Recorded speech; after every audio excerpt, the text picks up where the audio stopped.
Now let's look at how to find the average rate of change if you are given an equation instead of a graph. So here's your interval, and we're going to be using the same formula. F of B minus F of A over B minus A.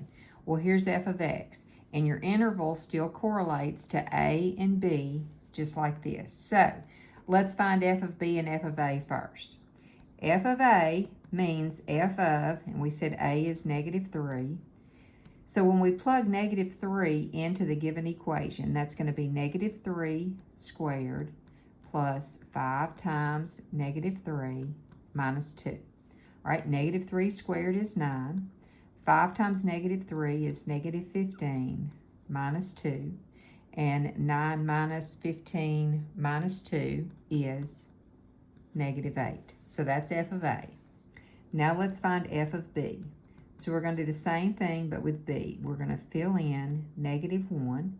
So that's going to give us -1 squared plus 5 times -1 minus 2.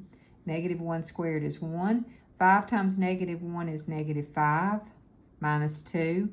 1 minus 5 minus 2 is -6. So now we have A and B, and we have F of A, F of B. So let's go to the formula. F of B was -6 minus F of A was -8 over B, which was -1, minus A, which was -3.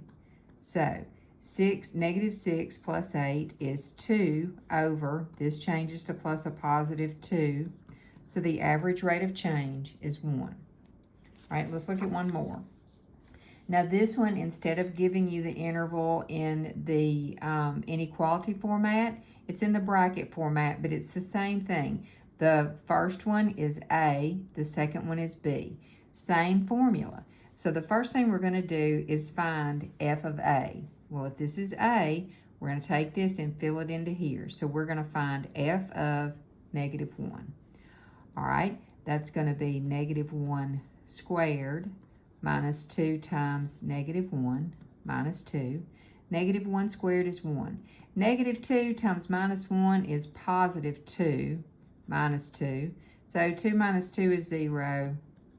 So F of A is equal to 1. All right, let's do F of B now. We're going to fill in the 5. So that's going to be 5 squared minus 2 times 5 minus 2. So this is 25 minus 10 minus 2. 25 minus 10 is 15, minus 2 is 13. All right, now for the formula. The formula was F of B, which was 13, minus F of A, which is 1, over B, which is 5, minus A, which is -1. 13 minus 1 is 12. 5 plus 1 is 6.